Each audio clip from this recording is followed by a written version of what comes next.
So in 2018, I bought my first house, and I didn't really know a whole lot about real estate investing, but I was, making good money, traveling, selling all these, these deals. And so bought a house and then started realizing I could buy another house and put a renter in that house and collect, properties this way. And so once I had that sort of aha moment, it was like an obsession, right? Everything I could learn about real estate, every book I could read, get my hands on.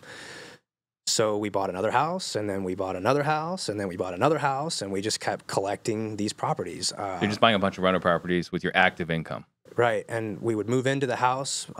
My girlfriend at the time, my wife now, we would move in. I'd buy this house. Of course, she had to move constantly, which was not her favorite thing to do. But we would buy it with conventional, 5% down, less than 3% interest rate. Great. And then a year and a half later, we would turn that into a rental and move to the next place.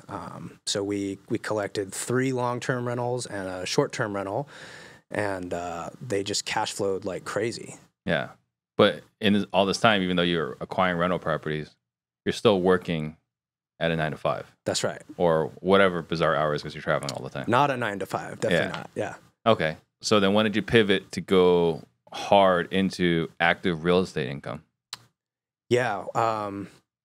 Really, it was a sort of fortunate situation. I had been working this, really large deal with United Airlines, and we were getting ready to take a purchase order to roll out our solution to all their major hubs. And that was in February, March of 2020. And, and then this COVID thing hit. And so, of course, all the spending dried up, and they were like, yeah, Paul, we're going to have to wait a little bit to write you that check. And it's like, oh, that's not good. So it was at that point where I started realizing, well, maybe this is my opportunity to go full time at investing and build my own, business. And so throughout 2020, I was just consuming as much education as possible, learning everything I could. At the end of that year, I decided to go full time at investing, mostly because I had this nest egg of cash flowing real estate properties that allowed me to do that. Did that deal ever close? That big one? I think my old boss is still working on that one. Yeah. So, because we're talking about long sales cycles, so, and we're talking about like a lot of stakeholders and this is a complex sale, but for comparison's sake, I mean, like what kind of volume are we talking about as far as like what is it dollar amount that you were selling? So what we were selling, if you've ever gotten on an airplane and you look outside when they load the bags into the belly of the plane, they've got a conveyor belt, and somebody sits there and they scan barcodes.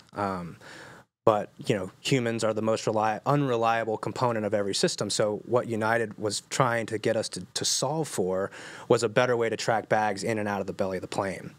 And so what we were selling was an array of cameras that we would mount to the conveyor belt that would take a picture of the bag, find the little barcode on there, scan it, and send it back to the hub, so to speak. And this was a continuous improvement project. It was a technology project, and then we were, I forget the exact dollar amount, but it was 10, 15 million, something like that, to roll out the first wave of scanners. And again, when things tighten up, all of a sudden the budget for improvements and technology shrinks pretty quickly. So yeah, that's what happened. So this big check you're expecting never arrives, right? And you say, okay, maybe I do need to really work for myself. Yeah. And so you said you went all in 2021. Yep, I left my job at the end of 2020 and went all in beginning of 2021. Okay, so how was that? It was a lot of fun. Yeah, I mean, year one was, I think it aligns with my approach typically with most sales. Was, I like to say, we pressed a lot of buttons. I needed to see what a wholesale was. I needed to see what a flip was. We do these pop tops that we talk about in Denver. We did those. Retail, we did everything. We pressed a bunch of buttons trying to understand where do we want to pursue, what direction do we really want to go here. Yeah, and I think that's a classic challenge a lot of people getting into real estate run into is like, okay, like which direction do I want to go? Because I remember as a realtor, they're like, well, do you want to be a buyer's agent or a listing or a seller's agent? It's like, both. Right. What are you talking about? And then I get my license and I get out there and like, why do only residential when you can do commercial? Yeah. Right. And then you can do business. You can sell restaurants and gas stations too. Like, let's just attack everything. There's a lot of shiny objects. There's a lot of shiny objects. And what you learn is that, a jack of all trades is a master of none. Yep. Right. And so I didn't crush any of those roles in the first few years. So how was your experience trying to do all those different things? Pretty similar, you know. I don't think the intention in year one was to go out and crush it. I think it was to, you know, kind of press that button. Let's see what happens. Press that button. You know, I was in this for the long term. Like I'm committed. We're going to be an investor. And if we're going to build a business around a particular strategy, well, I want to understand all the options. I want to understand, you know, what works and what doesn't. So, you know, in year one, we had a lot of things that worked well and a lot of things that didn't work well. I lost money on deals. We made a ton of money on some deals. And so I would say it was a success based on, you know, the goals that I had in mind. Yeah. So when you set off on your grand adventure, you didn't necessarily say, I need to make this amount or I need to sell this many properties. Really, you were just trying to find your groove. Yeah. And it came because I had, you know, my wife had a stable job. We had cash flowing real estate. I didn't need to make any money.